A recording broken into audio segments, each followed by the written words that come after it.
The sun was sinking low when the man walked down the narrow street that led to his house. The air carried the smell of dust and smoke, and the shadows of tall buildings stretched long across the road. He had spent the whole day trying to collect money from his failing business, hoping to bring home at least something. But his pockets were nearly empty, his mind heavy, his steps slow. He thought of his home, the small but warm place that once gave him comfort.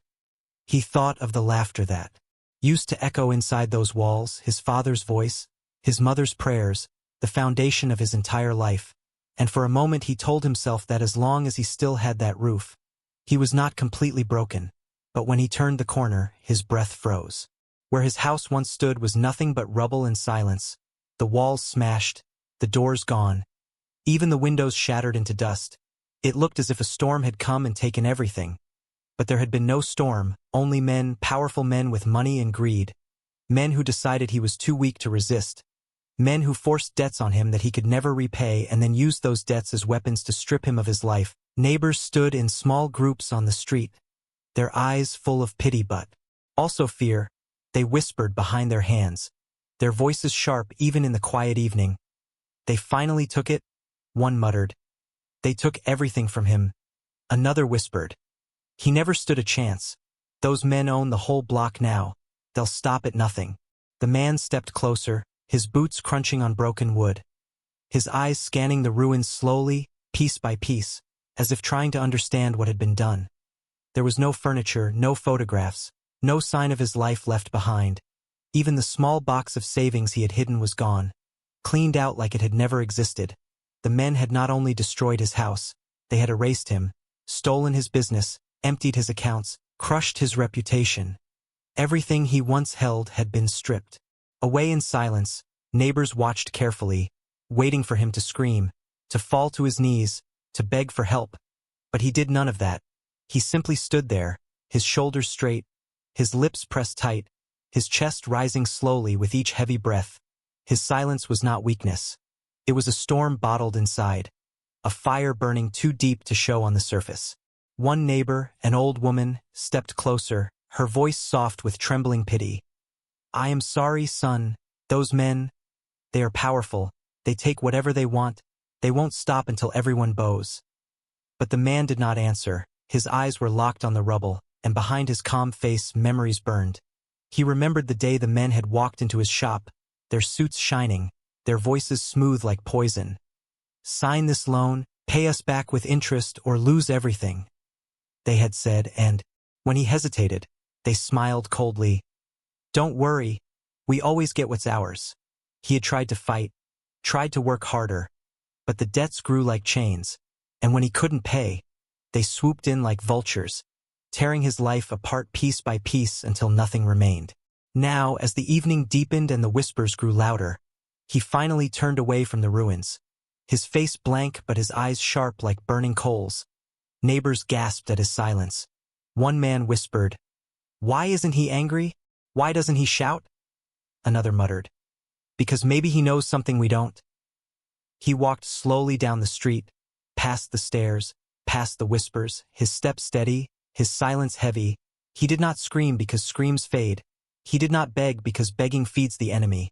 He did not fight now because now was not the time. But inside him, a vow formed, sharp and unbreakable.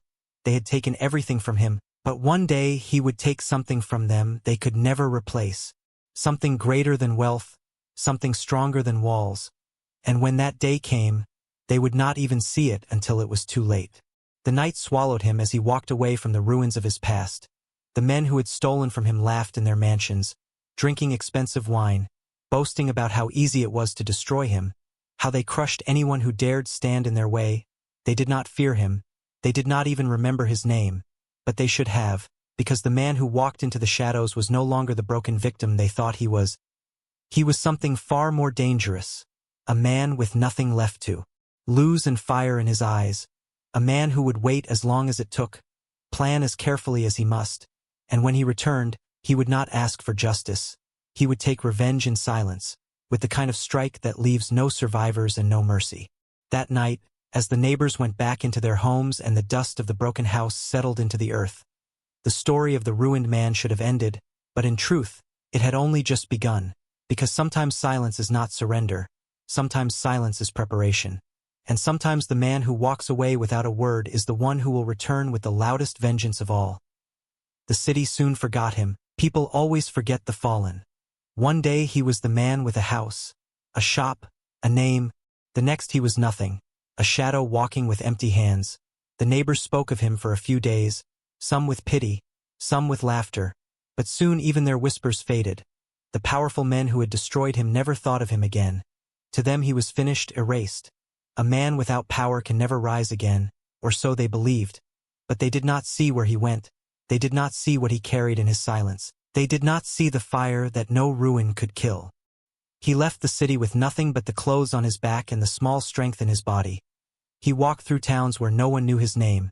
He worked wherever he could, farms, construction sites, night shifts in warehouses. His hands bled, his muscles ached. But he never complained. Every coin he earned he saved. Every night when others slept, he read, books borrowed, papers found, lessons on law, land, finance, real estate. Things he once ignored now became his weapons. His mind sharpened while his body grew stronger. His silence was not weakness, it was training. He lived in rooms too small for comfort, ate food too plain for taste, but he endured because he knew hunger today was strength tomorrow. He knew pain now was preparation later. He watched people carefully, how men with nothing grew into power, how investors built empires from dust, how land, the very ground beneath homes, could change destinies. And slowly he understood the path. They had taken his house, his shop, his savings, but they had not taken his will, and with that will, he would take something greater from them. Years passed, the powerful men grew richer, their homes larger, their businesses louder.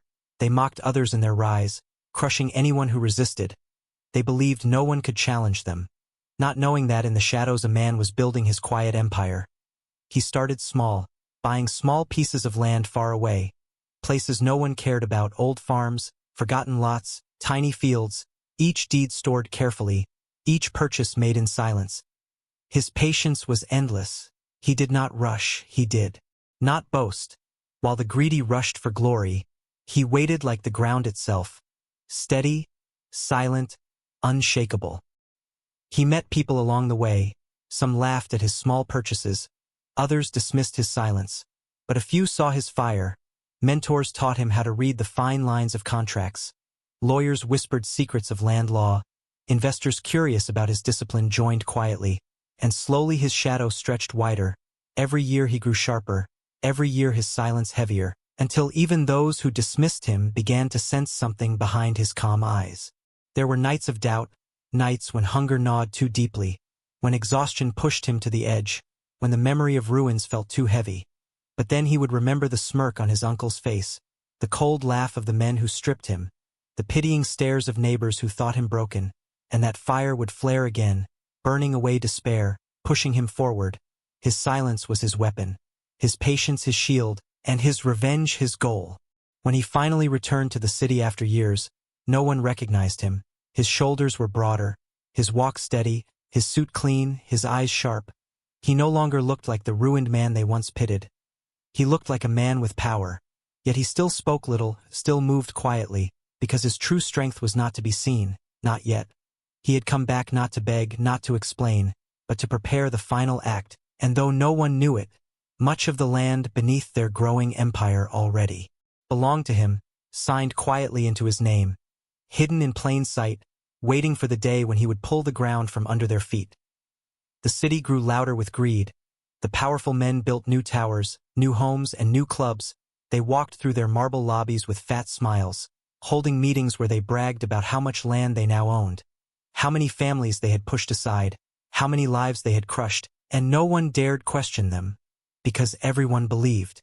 Their wealth was unshakable, their roots too deep, their reach too wide, but none of them looked beneath their feet. None of them wondered who truly held the ground they built upon, because arrogance makes men blind. He moved quietly in those years, never rushing, never drawing attention. He wore the face of a silent investor, someone too small to notice, too calm to suspect.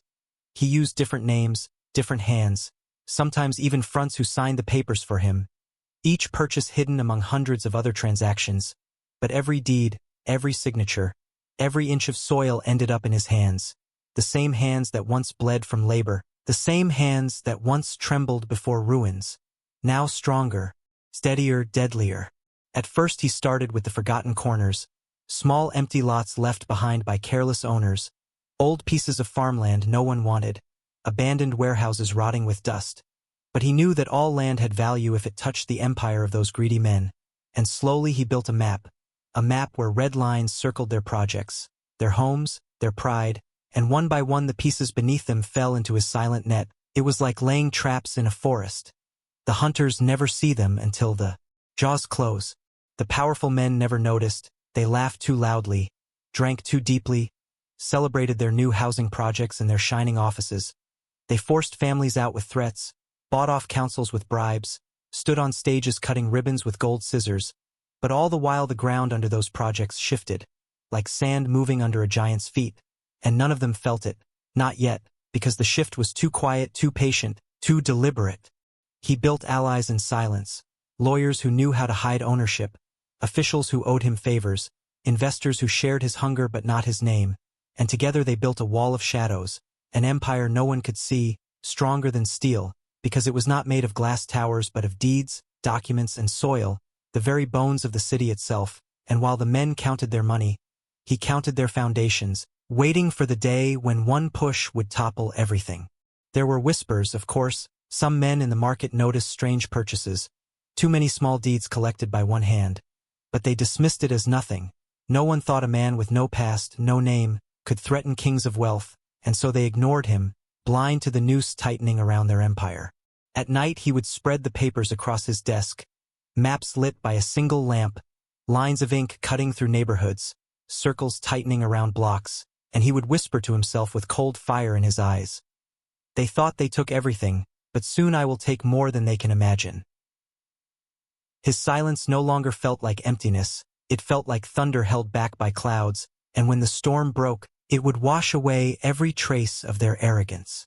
And so the years passed with the powerful men laughing on their golden thrones, building their castles higher and higher, never realizing that the land beneath them, the ground they thought eternal, no longer belonged to them. It belonged to the man they had once erased, the man who was now the shadow beneath their feet. Waiting for the moment to make them fall. That IT began with something small, a delay on one of their grand projects, a row of luxury houses meant to be sold to wealthy buyers. Construction was moving fast, the men boasted about profits. Contracts were signed, advertisements filled the streets, but one morning the workers arrived and found an official notice nailed to the site gate. The land beneath the project was under dispute. Ownership papers had surfaced, stamped and sealed, claiming that the property no longer belonged to the company. Foremen argued, workers shouted, machines went silent, and the news spread quickly like fire in dry grass. The men who thought themselves kings of the city sat up in anger.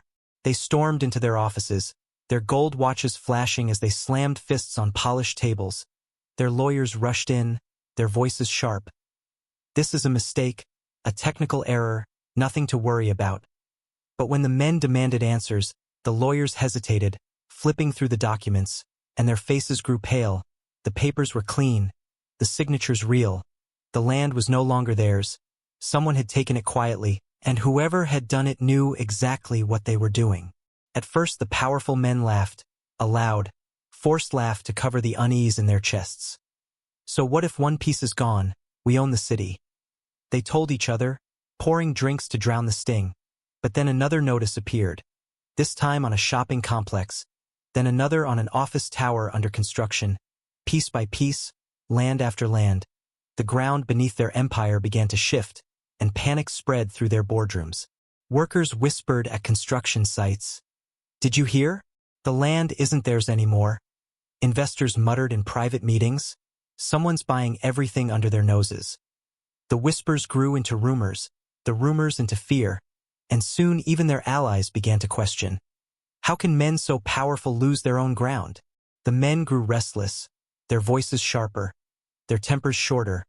They called their lawyers day and night, demanded explanations, threatened officials, bribed clerks, but everywhere they turned, the answer was the same.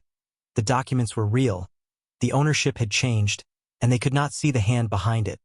The invisible hand that now held the soil they once crushed others with. Behind closed doors, arguments broke out among them, their unity cracking like old glass. Some blamed careless managers, others accused rivals, but none dared speak the truth aloud. The truth that someone was dismantling them. Not with fire or violence, but with silence. The kind of silence that cut deeper than any blade. The kind of silence they once mocked when they destroyed a man's life. The man watched it all quietly, hidden in plain sight, his face calm, his eyes cold. He read the newspapers, heard the rumors, and smiled faintly. Not out of joy but out of justice. The first cracks had appeared. The mighty walls were trembling. And the men who thought themselves untouchable were finally learning what it meant to stand on stolen ground. Because that ground was no longer theirs, it was his, and soon the empire they built with arrogance would collapse under its own weight. The day came when the whispers were no longer whispers, when the fear in the powerful men's eyes could no longer be hidden behind loud laughter and fake smiles. The city had begun to notice the cracks, projects delayed, houses locked, investors pulling out quietly. And the once proud men now gathered in their tall glass office tower, their voices sharp, their nerves thin, papers scattered across the table as they argued like cornered animals. Who is doing this? One demanded. Find him, buy him out. Another shouted, but no answer satisfied the weight of their growing panic, until the doors of their grand hall opened slowly and the room fell silent. Footsteps echoed on the polished marble floor, steady, unhurried, heavy with purpose. A man in a dark suit entered, his shoulders straight, his face calm, his eyes like steel. None of them recognized him at first. Years had changed his appearance. But there was something in his silence, something in his steady gaze that made them uneasy. One of the men finally stood, his voice rough. Who are you to walk in here uninvited? The man placed a thick folder on the table, his hand firm, his voice calm but sharp enough to cut through the noise. You know who I am, you just don't want to remember. Confusion rippled across their faces, then recognition slowly dawned. One of them gasped, another muttered under his breath. It can't be him. And the room grew heavy with a silence thicker than fear. The man opened the folder and spread the papers. Deeds, contracts, ownership documents stamped and sealed. Each one proof, undeniable, unshakable. The men leaned forward, their eyes wide, their hands trembling as they realized what they were looking at. The land beneath their homes, beneath their towers, beneath their shining empire no longer belonged to them, it belonged to him. The leader among them, his voice breaking but still trying to sound strong, shouted, "This is impossible, we destroyed you, you had nothing?" But the man only gave a faint smile, the kind that hides storms behind calm seas. You destroyed nothing but your own future, while you laughed at my ruin. I worked in silence, while you grew fat on greed. I grew strong in shadows, and while you built your empire on lies, I bought the ground beneath it, inch by inch, deed by deed, until all of you now stand on my land. Gasps filled the room. Some men stood in disbelief. Others sank into their chairs as the truth hit them like a hammer. Years of arrogance collapsing in a single moment. They tried to shout, to argue, to bargain. But their voices were hollow, their threats empty. Because the paper spoke louder than any words, the evidence was undeniable. Their empire rested not on their power anymore but on his silence, silence that had now turned into thunder. One of them tried to laugh, a nervous, broken sound. You can't do this, you'll ruin us all. No one man can own this much. But the man's eyes narrowed, his tone cutting. I don't need to ruin you. You ruined yourselves when you believed no one could ever touch you. I just took what you left unguarded, the ground itself. And now every brick, every coin, every breath you've built rests in my hands. The men looked at each other, panic in their eyes. Some begged, some cursed, some threatened lawsuits, but none of it mattered, because the truth was already in front of them. Their foundations gone, their empire hollow, their future stolen by the very man they thought they had erased. The forgotten man who had returned not as a beggar, not as a victim, but as the owner of their world. And as the silence deepened, the man closed the folder, his voice calm, final.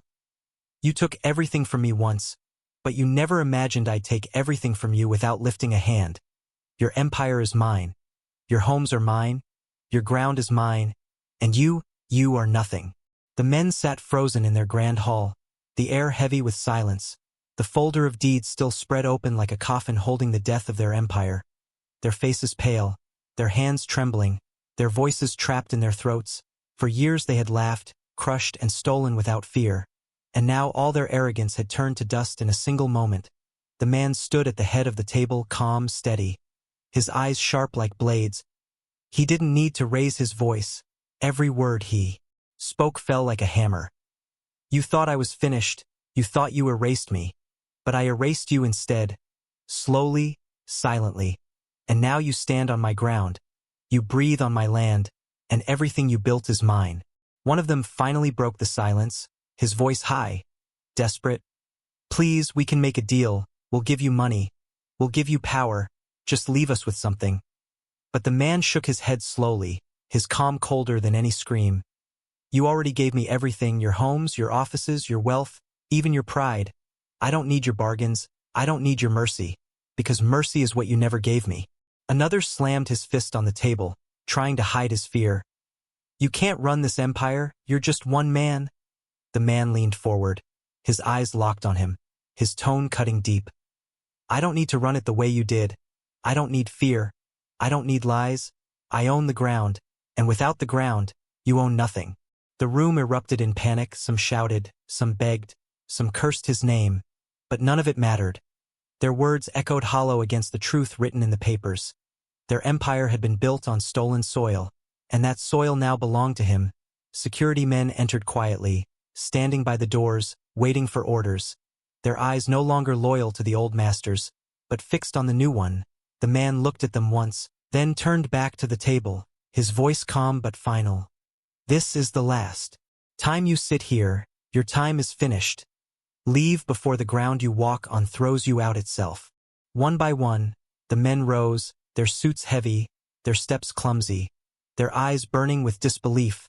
They had walked into this hall as kings, but they walked out as beggars, stripped of everything, dragged down not by fire or blood but by the silence they once mocked. Their empire collapsed in front of their eyes, their workers already leaving sites, their investors already pulling away, their names already whispered as curses in the city streets, and they could do nothing but stumble into the night, powerless and forgotten. The man sat at the head of the table, the chair that once belonged to thieves and liars, his hands resting calmly on the armrests, his eyes scanning the room. No joy, no smile, only the cold weight of justice fulfilled. Years of silence had led to this moment. Years of pain had shaped this victory.